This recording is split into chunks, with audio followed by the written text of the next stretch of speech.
Hi guys, happy Friday. This is Angie with iwicscandles, and I wanted to come to you guys to talk to you. I'm actually off from my main job, so I have a few moments and I wanted to get it out there. First thing, put a face to the business so you guys can see I'm a real person. I work in customer service, as I stated, and on Fridays what I want to do is just connect. I want to talk to you guys and see what's happening. So today what I want to do, like you've been seeing all week, is me starting from the beginning. I want to show you guys the start. So come with me on this journey, and today I'm going to talk to you guys about the first candles that I did when I decided to take this into a business. So, little backstory, I started doing candles a couple of years ago. Like, I don't know, my youngest daughter is like 6 now, she's going 7, so about 5-6 years ago. Very cathartic. Life is chaotic enough as it is. I was going through a lot of different stuff with a divorce, changing jobs, trying to move. My apartment that I had just moved into here in Houston, like, got broken into twice, literally within 2 months. It was really weird. It was a really tough time in the process of doing a divorce. Just met somebody new. It was crazy. It was all over the place. I've always been somebody that's really been into hands-on type things, and I was introduced to the store Michael's, and I got addicted, like super addicted to the point where I was spending like way too much money there. But one thing that caught my eye was candles, and I tested, I don't know how many different types of waxes, the sand wax, the regular wax, the gel wax, all of it. I liked sand wax, but man, that stuff got everywhere. Like, got everywhere, and trying to sweep it up, it was irritating. Trying to vacuum it up, clogged my vacuum up. It was bad. When I moved, there was wax pouring out of boxes, and I actually sent the box to my grandmother's house with my kids, and she got super mad because there was like stuff everywhere. But as I digress, neither here nor there. Got away from it and decided to come back to it because I like it, and decided that, you know what, let's do a business. It's very technical, but I like it. It gives me some order to things when I don't have control over other stuff. As you know, working in customer service, you have absolutely no control over the calls that you get and the people that you deal with, and dealing with the type of customer service that I work with.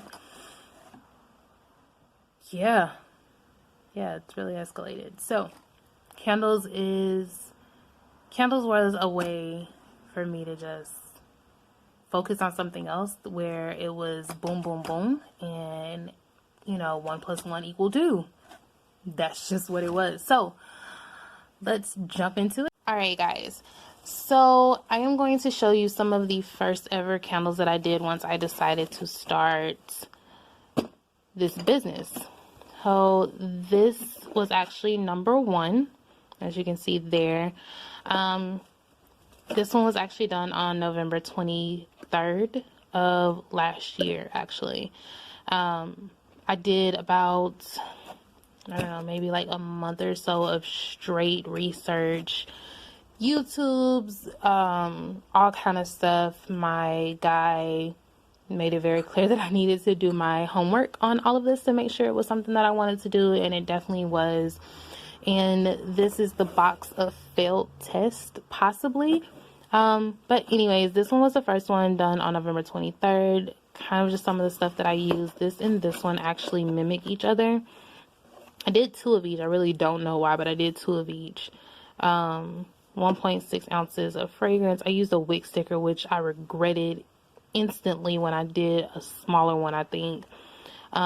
These are actually pure soy. I actually do not use this formula simply because I had a lot of issues in the beginning, but I'm starting to think it was the fragrance, not the wax. However, these were my first ones. As you can see, this one I actually burned It's really ugly, and I'm gonna open this up for you here in just a second. But this one I actually burned, which is why it's two-tone, but there is a lot of frosting here. But I think this one comes from it just cooling after I actually warmed it up. But when I burnt this one, I actually remember when I burnt this one, I could not smell it. It has 2 parts lavender, 1 part rose, 1 eucalyptus, 1 part lemon, 1 chamomile, and 0.5 vanilla. Don't ask me exactly what it was. I just know that that's the parts for what this came out to be. This, like I said, mimics that one.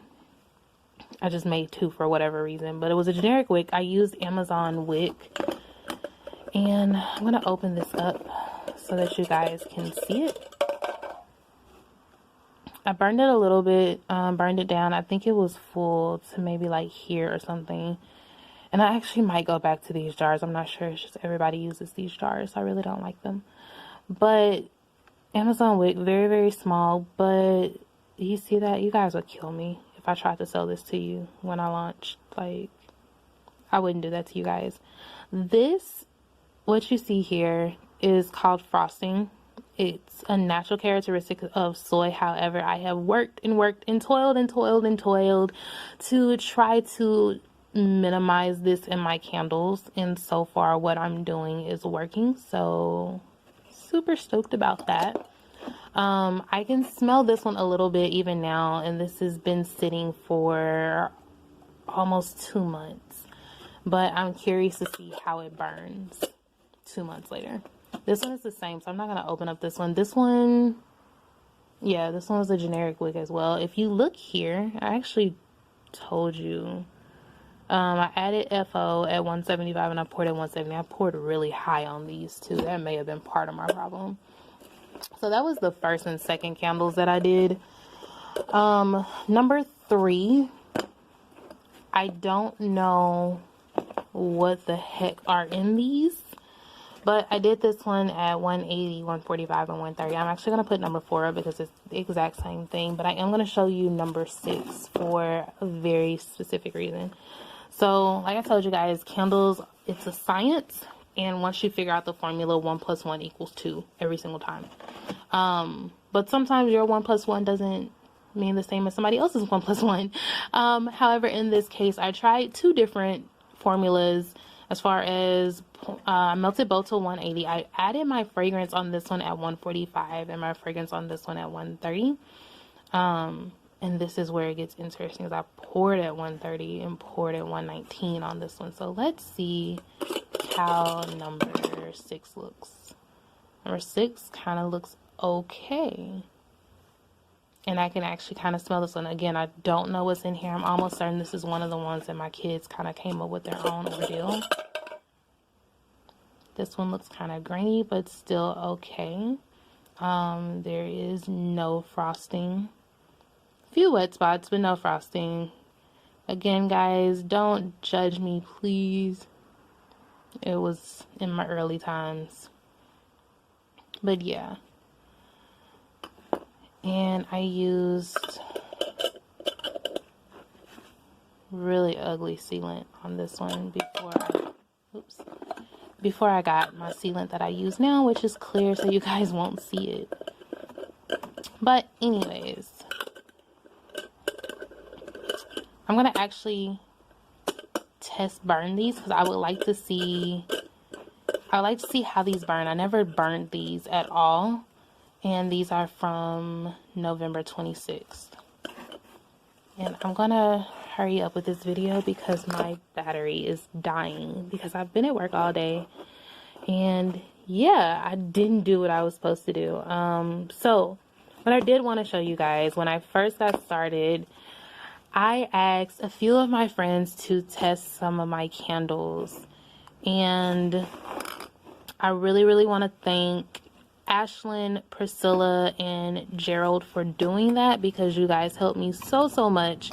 You do not know how much you guys helped me, but these are what those candles were originally supposed to be that went out. Funny story, got ready to send these out, and the night before I got ready to go to bed, and I looked, and there was so much frosting on these candles. It was ridiculous. I hated it. I was pissed. And I was like, you know what, I'm gonna try to fix this. I tried to fix it by boiling all of them at one time to get them to melt evenly and let them cool down at an even temperature, and this is what happened. Oh my gosh, I hated it. It was horrible. It was bad.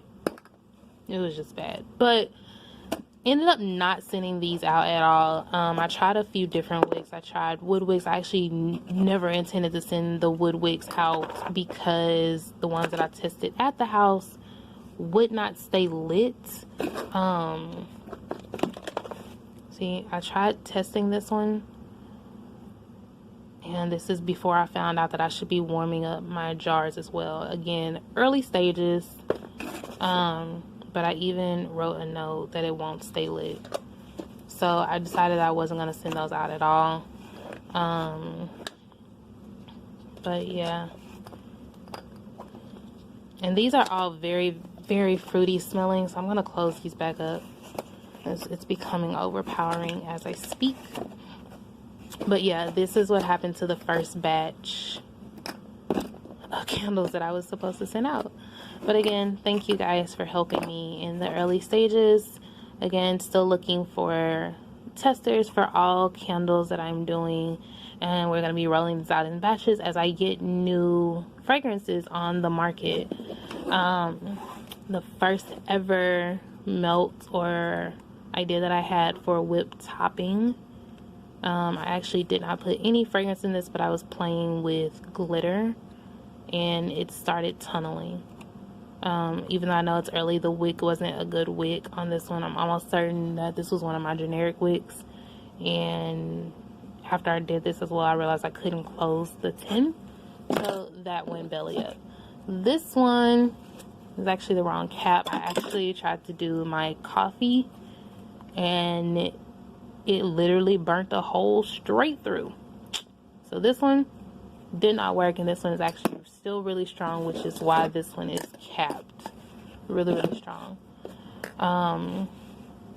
If you guys are followers on my page, you have seen some of the photos with this on here.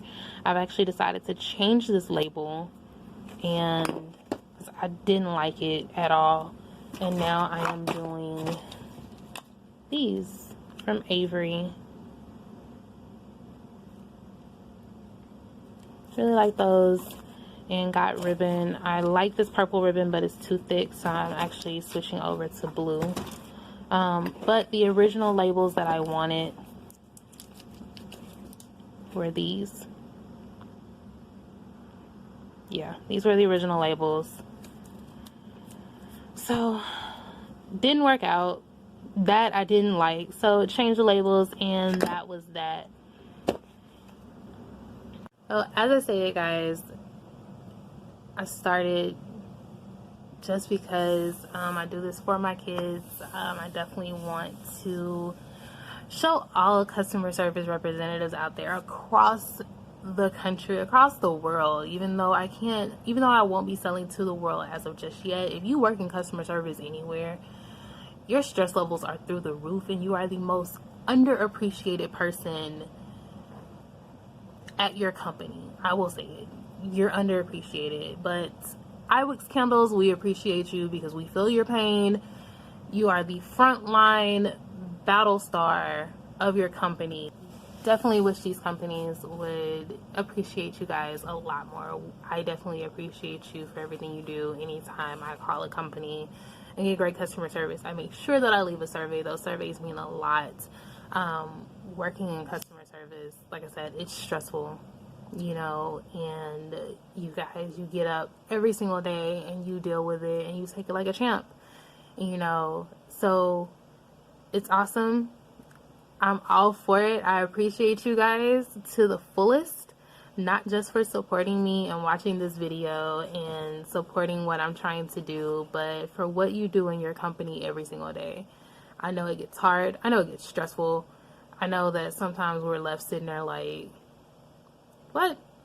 But nevertheless, I thank you guys bottom of my heart, and I will see you guys for another video next week. Bye.